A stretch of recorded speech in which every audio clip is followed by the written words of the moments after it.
General point class, ये सबसे ज्यादा इंपॉर्टेंट है। इन तीनों के अंदर सबसे इंपॉर्टेंट डेरिवेशन यही है कि अब हमें इलेक्ट्रिक पोटेंशियल फाइंड करना है एक जनरल पॉइंट पर। ना वो एक्सल पॉइंट होगा, ना वो इक्वेटोरियल पॉइंट होगा, वो कहीं उनके बीच में होगा, यानी जनरल पॉइंट। चलो, तो इसके लिए क्लास फटाफट क्या करते हैं हम लोग, पहले बना लेते हैं एक इलेक्ट्रिक डाइपोल को। सो क्लास वही होने वाला है, that is our minus q, और एक हमारे पास होने वाला है that is our plus Q.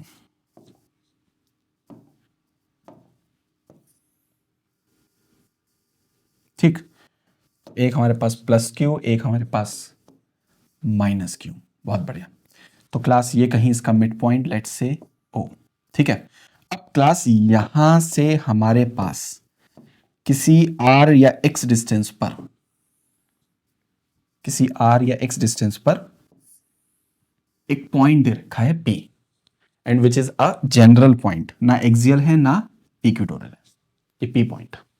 और इस P पॉइंट पर हम लोगों को क्या फाइंड करना है, इलेक्ट्रिक पोटेंशियल फाइंड करना है डाइपोल की वजह से। ठीक है, dipole mid point P point, let say कितनी दूरी पर है, x मान लो या r मान लो, चलो r मान लो, r डिस्टेंस पर, इस पे हमें पोटेंशियल फाइंड करना है। ठीक है, कोई बात नहीं क्लास, फंडा वही सेम है कि A की वजह से भी पोटेंशियल होगा और B की वजह से भी। तो हम लोग बोल सकते हैं जो P पॉइंट पे पोटेंशियल होगा वो A की वजह से भी होगा और B की वजह से भी होगा। पहली बात ये तो पक्का है, इसमें कोई टेंशन नहीं, सिंपल। अब सवाल ये है VA VB क्या होगा, तो उसका फॉर्मूला भी मालूम है। वैसे ये डिस्टेंस अपनी L है, ये अपनी L है, मिड पॉइंट है। तो एक काम करते हैं, ये जो पॉइंट A से दूरी आ रही है वो चेक करते हैं। तो पॉइंट A से दूरी कुछ ऐसे आएगी, देखो AP। तो जब मैं A की वजह से पोटेंशियल लिखूंगा, क्लास ध्यान से देखना, मैं लिख रहा हूं VA, दैट इज माइनस का KQ, माइनस का KQ, माइनस का KQ, और दूरी कितनी होगी AP, दूरी कितनी होगी AP। अब क्लास कहीं से ये AP ढूंढना पड़ेगा पहली बात। चलो जरा VB भी लिख लेते हैं, देखते हैं इसकी क्या कहानी है। तो इसकी वजह से charge that is KQ, charge तो Q है KQ, और इसकी दूरी क्या आने वाली जरा चेक करो, देखो इसकी दूरी आने वाली है BP, इसकी दूरी कितनी आने वाली है BP। तो हमने यहां पे लिख दिया ये this is BP, this is BP। तो क्लास यहां पर प्रॉब्लम अब यहां के फंस गई है हमारी कि AP नहीं पता हमें और BP नहीं पता, ये निकालना है कहीं से। और एक बार हमें AP BP मिल गया तो बात बन जाएगी। ठीक है, चलो इसको फाइंड करते हैं। अब क्लास इसके लिए थोड़े से कंस्ट्रक्शन करने पड़ेंगे, उसका ध्यान रखना है। देखो कंस्ट्रक्शन में हमने क्या करा क्लास, यहां पर हम लोगों ने इस O पॉइंट वाली लाइन को थोड़ा सा एक्सटेंड करा, O वाली लाइन को थोड़ा सा एक्सटेंड कर लो। ठीक, और एक काम ये करो, यहां से एक परपेंडिकुलर ड्रॉप करो इस पर। ठीक है, और एक परपेंडिकुलर इस पर यहां से ड्रॉप कर लो इस तरीके से। ठीक, क्या करा, इस लाइन को एक्सटेंड करो, एक परपेंडिकुलर यहां से गिराओ, एक परपेंडिकुलर यहां से गिराओ। बहुत बढ़िया। अब क्लास जरा AP के बारे में सोचते हैं। क्लास यहां पर ये जो डाइपोल की लेंथ है ये बहुत कम है, आइडियल डाइपोल है। तो क्लास उस केस में तुम जरा सा नोटिस करो, अगर मैं इस पॉइंट को M बोल दूं, MP MP, ध्यान से देखना, MP और AP ऑलमोस्ट इक्वल आ रहा है, AP MP। तो यहां मैं AP को रिप्लेस कर सकता हूं अप्रोक्सीमेटली किससे, MP से। तो अब अगर मुझे MP की वैल्यू मिल जाए तो मुझे AP भी मिल जाएगा। ठीक है, अब देखो MP की वैल्यू कैसे निकालेंगे, इस पूरे MP की। अब देखो क्लास हमने क्या करा, इसको मैंने बोल दिया पोजीशन वेक्टर R। ठीक है, इस तरीके से अगर इसको ओरिजिन मान लो तो ये पोजीशन वेक्टर हो गया R। और क्लास डाइपोल मूवमेंट की डायरेक्शन तो मैं ऑलरेडी मालूम है, वो माइनस से प्लस की तरफ होती है, ये डाइपोल मूवमेंट की डायरेक्शन है। और इन दोनों के बीच में एक एंगल को डिफाइन कर दिया थीटा। क्लास ध्यान समझते रहना। ठीक है, मैंने स्पीड को भी थोड़ा हल्का कर लिया है, थोड़ी बात समझने वाली है। ये ओरिजिन मान लिया, यहां से एक पोजीशन वेक्टर बनाया P की तरफ, एक लाइन खींच दी R वेक्टर, और डाइपोल मूवमेंट होता है माइनस Q से प्लस Q, पिछली वीडियो में बताया P वेक्टर। दोनों के बीच में एंगल कितना मान लिया, थीटा। अब क्लास जरा ध्यान से देखना, यहां पर तुम नोटिस करो ये एंगल 90 है, 90 के सामने हाइपो होगा यानी L, ये एंगल थीटा है तो ये एंगल भी थीटा। तो L का ये कंपोनेंट क्या आएगा सोचो, जिसके साथ एंगल बन रहा है, जिसके साथ एंगल बन रहा है, तो उसको तो कॉस मिलेगा, उसको क्या मिलेगा हमारा यहाँ पर कॉस मिलने वाला है। तो क्लास ये वाली जो साइड आएगी, ये वाली साइड, ये हमारी हो जाएगी एल कॉस थीटा। क्या हो जाएगी? L cos theta. ये वाली साइड देखो, ये एल था, ये एंगल था, जिसके साथ एंगल, उसको कौन सा कंपोनेंट मिलेगा? Cos theta. जिसके साथ एंगल बनता है उसे क्या मिलता है? कॉस 90 के सामने। तो ये कितना? L cos theta. तो अब जरा एमपी को ध्यान से देखो, ये हो जाएगा एल कॉस थीटा, सही सर। और ये दूरी कितनी है? आर, तो ये हो जाएगा r plus L cos theta. बहुत बढ़िया। उसी तरह से अब हमने इस पॉइंट को कंसीडर कर लिया, दैट इज एन। अब ध्यान से देखो, जो बीपी है, बीपी वो ऑलमोस्ट देखने में देखो लग रहा होगा एनपी के बराबर है। किसके बराबर है?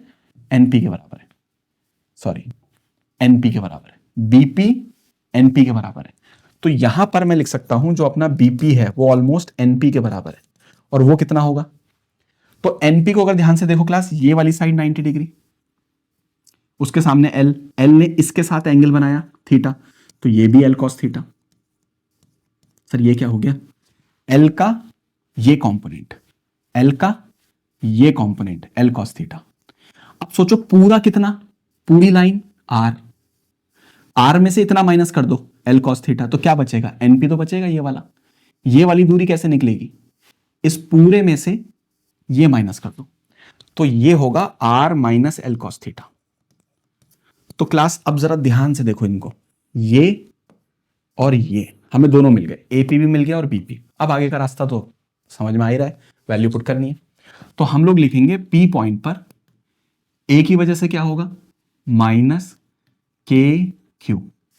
एपी की वैल्यू ये लिखी हुई है देखो, r plus L cos theta, are plus L cos theta. उसी तरह से वीबी की वैल्यू ये लिखी हुई है, के क्यू।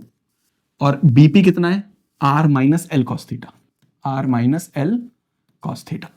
तो क्लास वीपी कॉमन निकाल लो, के क्यू कॉमन आ गया, तो ये बचा r minus L cos theta minus 1 upon r plus L cos theta. ठीक है क्लास। अब क्लास यहां पर हमारा वीपी आ जाएगा के क्यू, क्लास यहां एलसीएम ले लो, ए plus B cos theta, A minus B, sorry A plus B A minus B. ठीक है ना? तो इन दोनों का एलसीएम बना लेते हैं हम, that is R minus L cos theta, are plus L cos theta.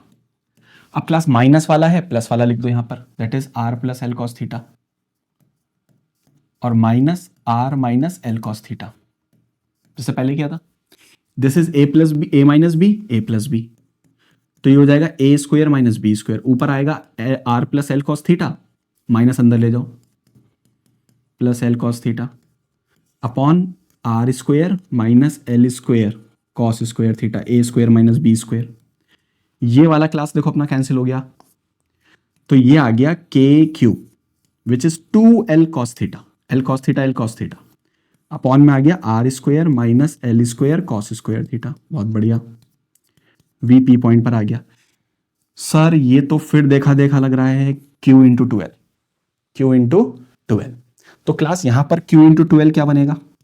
तो Q इंटू 2L बन जाएगा P which is dipole movement, K P cos theta upon are square minus L square cos square theta. ये आ गया। ठीक है, ठीक। तो क्लास वीपी आ गया k P cos theta r square minus L square cos square theta. ठीक। अब यहां पर चाहो तो एक एजम्पशन लग सकता है। क्या एजम्पशन लग सकता है? एजम्पशन लग सकता है वही कि एक्स या आर, आर माना है हमने डिस्टेंस ये वाला, आर बहुत ज्यादा हो जाए किसके सामने? एल के सामने।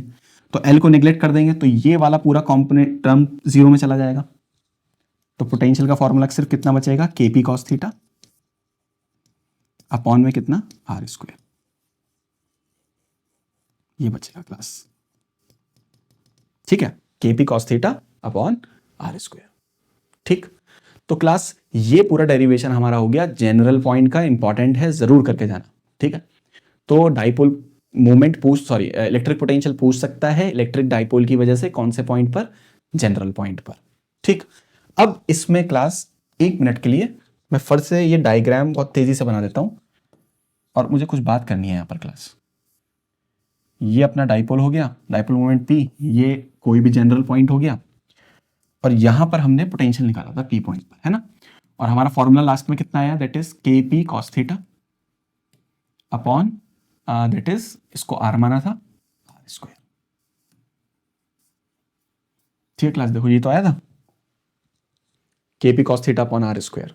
ठीक, तो ये अपना विद अजम्पशन फॉर्मूला आ गया। ठीक है, अब क्लास यहां पर एक बात नोट करो, अगर मैं बोलूं कि पॉइंट यहां पर है P पॉइंट, तो ये अपना एक्सियल पॉइंट हुआ। कौन सा पॉइंट हुआ, एक्सियल पॉइंट हुआ। अब ये वाले एंगल को हमने, ये हमारा R वेक्टर था, ये हमारा P वेक्टर था, और इनके बीच के एंगल को थीटा बोला था। तो अगर मैं इस P पॉइंट को यहां ले आऊं, देखो ये, तो बताओ थीटा कहां जा रहा है, थीटा तो सर अप्रोच कर रहा है जीरो को, यानी जीरो हो जा रहा है, कम होता जा रहा है ना, और फाइनली कितना हो गया, लाइन के ऊपर लाइन जीरो। तो इस फॉर्मूले में अगर मैं cos जीरो लिख दूं तो 1 आ जाएगा। तो एक्सियल पॉइंट का फॉर्मूला कितना आ जाएगा, that is KP upon R square. देखो मैच कर गया ना एक्सियल पॉइंट से, KP अपॉन R स्क्वायर। उसी तरह से अगर मैं इस वाले पॉइंट को यहां ले आऊं, P पॉइंट को देखो ध्यान से, तो अगर मैं P पॉइंट को यहां ले आऊं, तो देखो ये वाले पॉइंट को यहां ला रहा हूं, तो एंगल कितना हो जा रहा है, 90 डिग्री सर, ये तो 90 हो जा रहा है थीटा। और अगर मैं cos 90 लिख दूं, तो इक्विटोरियल पॉइंट पर पोटेंशियल कितना आ जा रहा है, जीरो। सर ये भी हम कर चुके। तो इसका मतलब ये वाला जो फॉर्मूला है, ये किसी भी जनरल पॉइंट को एक्सप्लेन कर रहा है ना। तो यहां पर अगर मैं थीटा जीरो लिखूंगा तो एक्सियल पॉइंट पे पहुंच जाऊंगा, और 90 लिखूंगा तो इक्वेटोरियल पॉइंट पे पहुंच जाऊंगा। ठीक, इसको ध्यान में रखना है।